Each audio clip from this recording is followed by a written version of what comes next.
The Secretary will make some very brief remarks and take a couple of questions before he has to head back upstairs for some engagements. Assistant Secretary Barclay and Ambassador Van Schack, though, will hang back downstairs to answer some more Q&A once the Secretary departs. Secretary, the floor is yours. Thank you. Well, good morning, everyone. Let me just start with some very good news this morning, and that is the release of Jeffrey Woodke after more than 6 years in captivity. I want to thank the government of Niger, where I was just last week, for its important assistance in bringing him home. I also want to thank our team, starting with Special Envoy Roger Carstens, all of those who have been working at the department to bring him home. Tireless efforts, and I'm very pleased that we are now seeing that come to fruition today. As you know, I have no higher priority or focus than bringing home any unjustly detained American, wherever that is in the world. We won't rest until they're all home, and like Jeffrey, reunited with their families. This morning, I'll be launching the 2022 Human Rights Report. But just before I turn to that, I want to speak to what's happening right now in Moscow. Today and throughout this week, President Xi is meeting with President Putin in Russia. We expect that China may use this visit to reiterate calls for a ceasefire under its peace proposal. The United States welcomes any initiative that advances a just and durable peace. China's proposal includes elements that we have long supported, including ensuring nuclear safety, resolving the humanitarian crisis, protecting civilians. And indeed, the first element calls for upholding sovereignty, independence, and territorial integrity of all countries. The fundamental element of any plan for ending the war in Ukraine and producing a just and durable peace must be upholding the sovereignty and territorial integrity of Ukraine in accordance with the United Nations Charter. Any plan that does not prioritize this critical principle is a stalling tactic at best, or is merely seeking to facilitate an unjust outcome. That is not constructive diplomacy. Calling for a ceasefire that does not include the removal of Russian forces from Ukrainian territory would effectively be supporting the ratification of Russian conquest. It would recognize Russia's attempts to seize the sovereign neighbor's territory by force.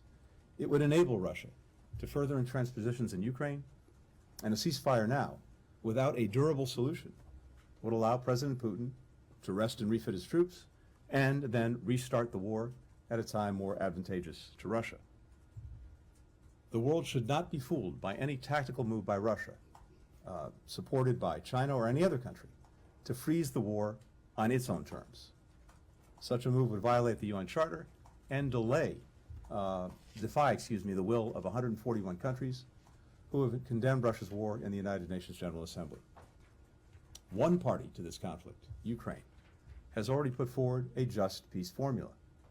If China is committed to supporting an end to the war based on the principles of the UN Charter, as called for in point 1 of its plan, it can engage with President Zelensky and Ukraine on that basis and use its influence to compel Moscow to pull back its forces.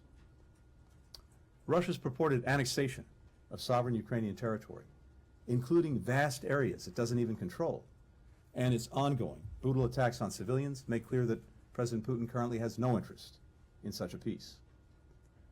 That President Xi is traveling to Russia days after the International Criminal Court issued an arrest warrant for President Putin suggests that China feels no responsibility to hold the Kremlin accountable for the atrocities committed in Ukraine, and instead of even condemning them, it would rather provide diplomatic cover for Russia to continue to commit those very crimes. Now, every year, I come to this podium for the launch of the Human Rights Report. I do so because the report embodies the importance of human rights for American diplomacy and for our vision of an open, free, prosperous, and secure world. Human rights are universal. They aren't defined by any one country, philosophy, or region. They apply to everyone, everywhere. This report makes a factual, objective, and rigorous accounting of human rights conditions around the world, looking at nearly 200 countries and territories. And importantly, it applies the same standards to everyone, our allies and partners, and countries with which we have differences. The goal of this report is not to lecture or to shame. Rather, it is to provide a resource for those individuals working around the world to safeguard and uphold human dignity when it's under threat in so many ways. And while this report looks outward to countries around the world, we know the United States faces its own set of challenges on human rights. Our willingness to confront our challenges openly, to acknowledge our own shortcomings, not to sweep them under the rug or pretend they don't exist, that is what distinguishes us and other democracies. The report makes clear that in 2022, in countries across every region, we continue to see a backsliding in human rights conditions, the closing of civic space, disrespect for fundamental human dignity. The report details the appalling and ongoing abuses committed by the regime in Iran against its own people. In the wake of the tragic death of Mahsa Amini, authorities have killed hundreds of peaceful protesters, including dozens of children, and have arbitrarily detained thousands. Iranian forces are using torture and gender-based violence against arrested protesters. Journalists and lawyers are harassed and preemptively detained. Sham trials and hasty executions are used to further intimidate the people of Iran. The international community has come together to condemn and confront Iran's brutal crackdown and will continue to act in support of the right of the Iranian people to speak out for their fundamental freedoms. In Afghanistan, the Taliban relentlessly discriminates against and represses women and girls, so far issuing 80 decrees that restrict women's freedom of movement and their right to education and work. The Taliban's December edict, barring female employees of non-governmental organizations from the workplace, imperils the tens of millions of Afghans who depend on humanitarian assistance for their very survival. Human rights have further eroded in Burma, where the military regime brutalizes the population. Thousands of activists have been killed by the authorities, including 4 pro-democracy leaders executed last summer. The PRC continues its abuses, including genocide and crimes against humanity against Uyghurs, repression of Tibetans, crackdown on basic rights in Hong Kong, and targeting of individuals on the mainland for exercising fundamental freedoms. In Cuba, courts have issued draconian jail sentences to hundreds of people for protesting for their rights. And in Nicaragua, the authoritarian government continues to detain political prisoners and hold them in appalling prison conditions. The 2022 Human Rights Report is also a reminder of the extraordinary courage that so many activists, journalists, lawyers, government officials, regular citizens who stand up to these abuses. Many do so at great personal risk of retaliation, harassment, detention, torture, even death. In February, we celebrated 10 Global Human Rights Defender awardees, individuals from around the world who are promoting and defending fundamental freedoms, from combating slavery to advocating for families of those forcibly disappeared, to demanding better wages and working conditions for low-income laborers, to representing political prisoners on death row. This report honors them. I'm also proud of my colleagues here at the State Department, in Washington, and at every post around the world, for not only reporting and documenting human rights abuses, but also drawing on the power and purpose of American diplomacy to advance human dignity. Now, as you know, I recently traveled to Ethiopia, where I had a very productive discussion with Prime Minister Abiy and his team. I also met with Getachew Reda, the TPLF signatory to the November 2nd Cessation of Hostilities Agreement, who was just selected to be the leader of its interim administration. I commended both sides for reaching that agreement and the significant progress made in its implementation. With this agreement in place, the fighting has stopped. Humanitarian assistance is flowing. Services are being restored. Human rights in northern Ethiopia are significantly down. Eritrean forces are leaving.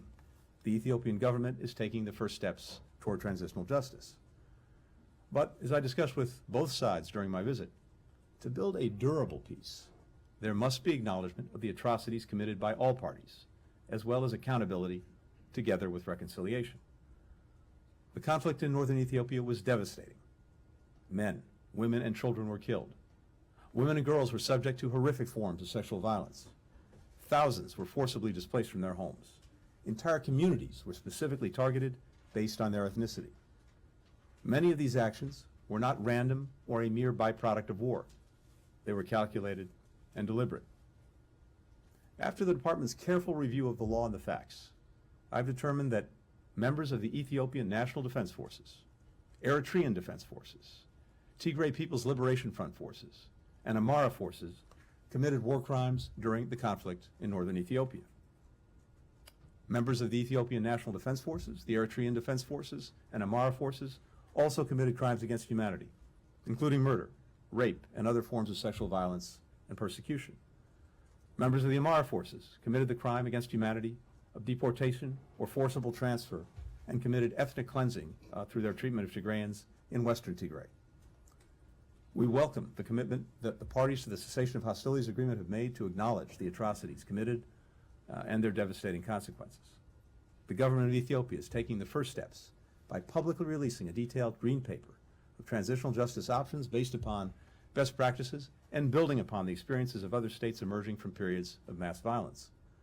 It has invited experts from the Office of the High Commissioner of Human Rights to join the Ethiopian Human Rights Commission to deploy a team of human rights monitors to conflict-affected areas to ensure that such acts have truly ceased. The government is also holding public consultations about transitional justice, which, as I discussed with the Prime Minister, should be inclusive of all stakeholders and provide victims a voice. The process is benefiting from the advice of experts in the field, including members of my team who participated in a workshop on transitional justice with other international specialists just last week. Finally and crucially, we urge the government of Ethiopia and the government of Eritrea, as well as the TPLF, to hold those responsible for these atrocities accountable. These steps, acknowledgement, accountability, reconciliation, are key to breaking the cycle of ethnic and political violence that has gripped Ethiopia and prevented it from reaching its unlimited potential for so long. The United States will partner with Ethiopia as it implements a credible transitional justice process for the benefit of all victims and affected communities. We'll stand with Ethiopia as it honestly faces the abuses in its past, provides accountability for the harms committed against its citizens, and moves towards a future of lasting peace. With that, happy to take a couple of questions before turning it over to my colleagues. Matt, go ahead. Matt. Thank you, Mr. Secretary, and welcome back. Thank you. I've got about 17 questions, but for the sake Hold of on, let me get my pen out. but for the sake of both you and my colleagues, I'll narrow it down to just one. Thank you. And that has to do with the Ethiopia and the decision you just made. As you noted, you were just there. Why didn't you make this determination either while you were there or before you went? Were your conversations while you were there instructive in making this? And then the other thing is on this, you seem to suggest that you think that Ethiopian courts can take care, can deal with this. That is not so much the case as it relates to Russia and Ukraine. And I'm just wondering why it is that you think that. Thanks, Matt.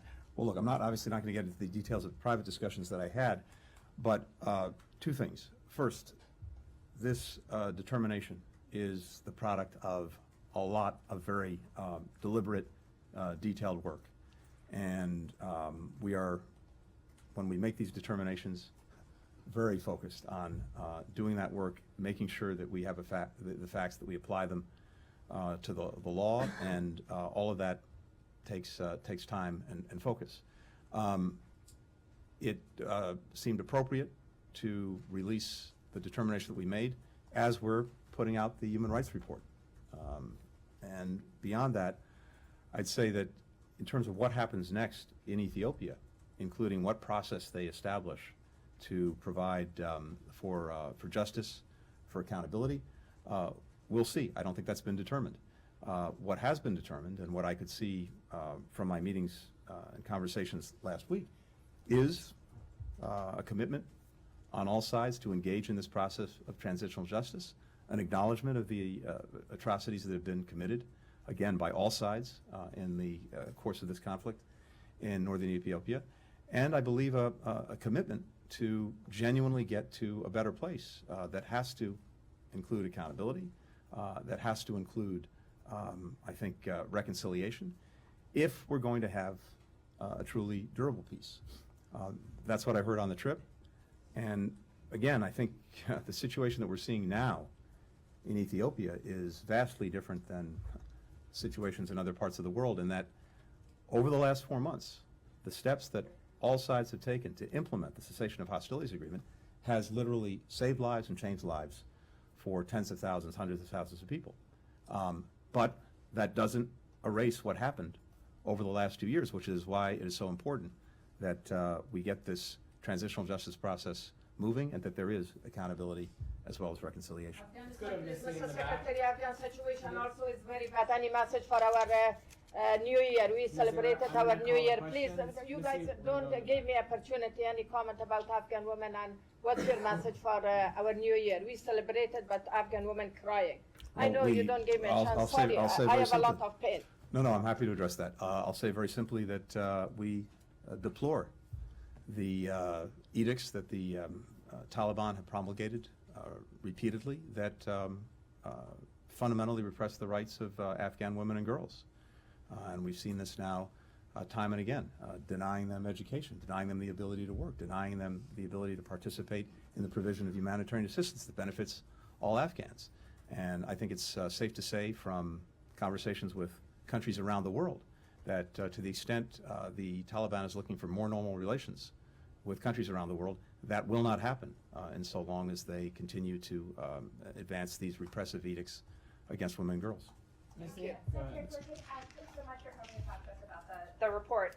What would your response be to those that would say, you know, despite the contents of the report and despite all the work that goes into it, that the issues that are flagged are not sufficiently influencing policy making, especially when it comes to countries where it is harder for the United States to have those tough discussions on human rights, like Egypt and Saudi Arabia and Israel? What's your response to that?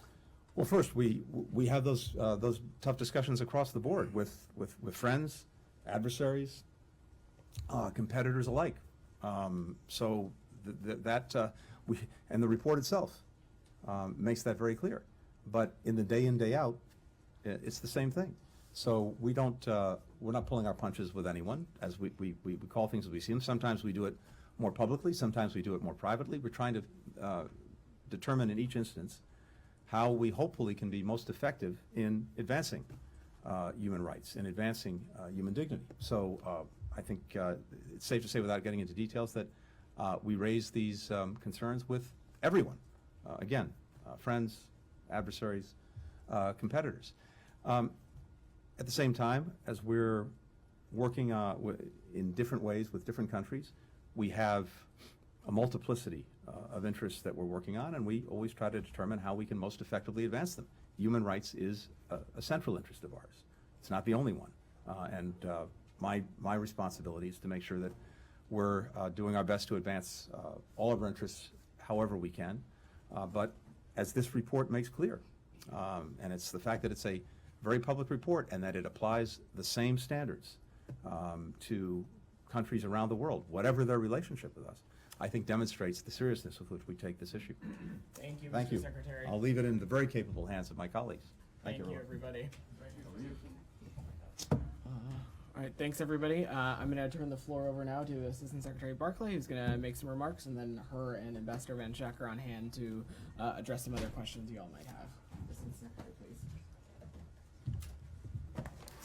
Thank you all. Good almost 1 minute to the afternoon. As Vedant said, my name is Erin Barclay, and it is really an honor for me to be here with all of you for the release of the 47th Annual Country Report on Human Rights Practices, which we submitted to the United States Congress today. As Vedant noted, I've had the great privilege of leading the Bureau of Democracy, Human Rights, and Labor team since September of 2022. And I am extremely proud of DRL for being at the forefront of preparing these important reports with colleagues across the department and U.S. missions abroad. Since 1976, as required by Congress, the United States has issued the country reports on human rights practices, affectionately called the Human Rights Report, addressing the status of internationally recognized human rights in all countries that are members of the United Nations. These reports support the U.S. goal of advancing individual liberty and democratic freedoms around the world, and upholding the Universal Declaration of Human Rights, which this year celebrates its 75th anniversary. Adopted on December 10th, 1948, in the wake of the Second World War, the Universal Declaration is the founding document of our international order. Under the leadership of Eleanor Roosevelt, who was the first chairperson of the Committee on Human Rights, the adoption of the Universal Declaration marked the first time in history that we had a shared global vision to promote a peaceful future of all nations by advancing the human rights, as the Secretary said, of everyone, everywhere. In recognizing this milestone of its 75th anniversary, we have reaffirmed the legacy, relevance, and the fundamental truth the Universal Declaration enshrines.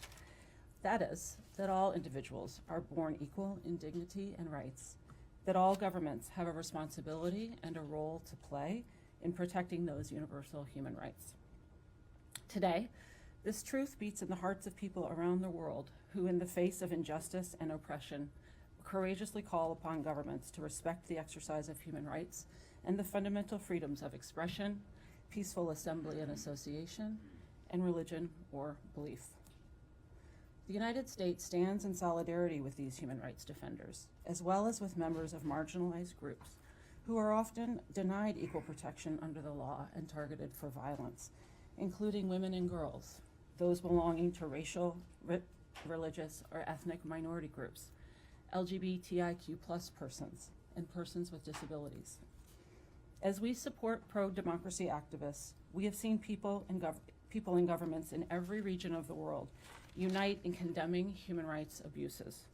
As Secretary Blinken discussed in his remarks, the Kremlin's brutal continued war against Ukraine underscores the need to hold to account those who commit unconscionable abuses, including against children. The egregious and repeated abuses Russia's forces continue to commit in Ukraine are far from the only abuses perpetrated in 2022 by governments and other malign actors across the globe, though, as the Human Rights Report lays out. We must continue to shine a spotlight on abuses wherever and however they are committed, mobilize global urgency in stopping and preventing them, and hold perpetrators to account. Disinformation and misinformation around the globe further threaten democracy and human rights, and one contribution the Human Rights Report makes is to bring facts to the table. The report's annual publication also makes clear the priority the United States places year-round on advancing human dignity and freedom, and reiterates our commitment to these issues in all countries, no matter, as the Secretary said, whether they are partners or adversaries.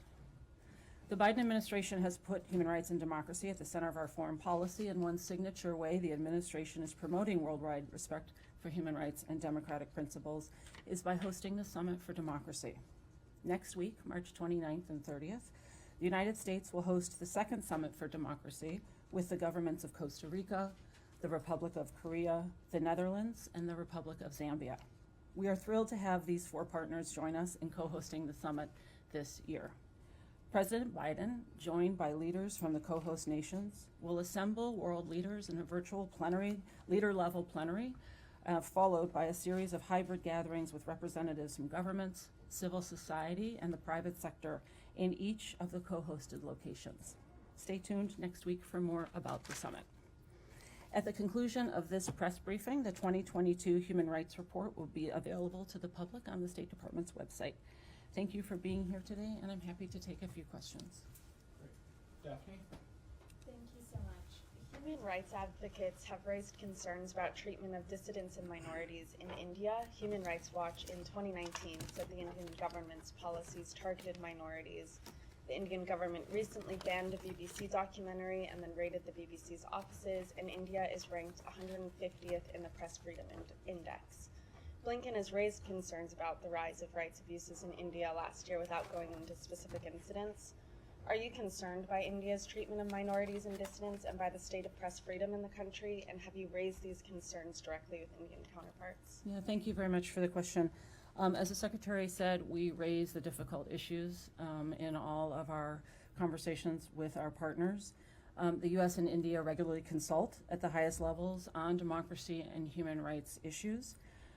We have and we will continue to strongly urge India to uphold its human rights obligations and commitments. Not surprisingly, we also regularly meet with civil society, both in the U.S. and in India to hear their perspectives and learn from their experiences. and we encourage the government of India to consult with them as well. On the BBC issue, we're of course aware of the BBC issues, and we will continue to support free press around the world and have communicated the same. Thank you. Vedant. On the West Bank, on the occupied West Bank, a very quick question. Does this administration consider the demolition of a Palestinian perpetrator's home or the arrest of his siblings or his parents to be collective punishment? And if so, does that fall under, does that qualify as a war crime? And second, do you expect that the Palestinian organizations, human rights organizations, that were shut down on October 26, 2021 to be reopened anytime soon? Thank you. Thanks very much for your question. The U.S. is committed to advancing human rights in Israel and in the West Bank and the Gaza Strip. As the President and Secretary Blinken have said, Israelis and Palestinians deserve equal measures of freedom, security, opportunity, justice, and integrity. Promoting human rights and fundamental freedoms is critical to their own right, and it also helps them preserve space for a two-state negotiated solution. Does the demolition of homes and arresting of relatives and parents and siblings and so on qualify as collective punishment in your view? I'm not going to comment on that at this point, but I'm happy to talk to you. Can I just get in? This is something that just happened yesterday, right? But Israel's finance minister made some comments in Paris about Palestinians not being a people. Is that something that falls under your purview? Something you can comment on? I'm sorry, it's a DRL question, right? I mean, if you want to answer it, that's fine. But I mean, this is something that happened last night. This is a guy who's not been without controversy before, and these latest comments are just, seem to add fuel to the fire. So, what do you think about that? What do you think about an Israeli cabinet minister saying that the Palestinian people don't exist? Matt, I think we'll let the Assistant Secretary speak to any questions about the report, but on the comment about the Finance Minister broadly, look, I think what I would say is I've not seen those comments specifically, but certainly it's something that we would. I'm sorry, that's just. I've not seen those comments specifically, but we of course would take issue with that kind of description or that kind of language being used. But we're gonna get back to questions about the report. Alex, go ahead. Thank you so much. Thanks so much for coming down here. I have two questions. First, about housekeeping. The fact that I'm sorry, say that yeah, the first part of my question is about housekeeping. The fact that we still have acting assistant secretary on this role. How much of this takes away from from let's say the success stories that you might actually put out there? Second part of the question, more broadly, the question was asked to the secretary about the tools in your toolkit. I cover House caucuses. All the cases I raised throughout the year, last year in this room, are in the report. But those folks are in jail. In Azerbaijan, Ali Aliyev, Bakhtiar Hajiyev, in Georgia, President Saakashvili, in Russia, Karamurza, and others. Is it a reflection of the fact that you are running out of your tools in that part of the work? Thanks so much. Thanks for your question, especially the first one, because it gives me an opportunity to brag about my bureau. So let me say this about the DRL Bureau. It is a bureau full of committed public servants who every day come into work and do the job for the American people. I'm extremely proud of them, and the administration is very fortunate to have all of the DRL team in place doing exactly what the administration's policies are on democracy, human rights, and labor.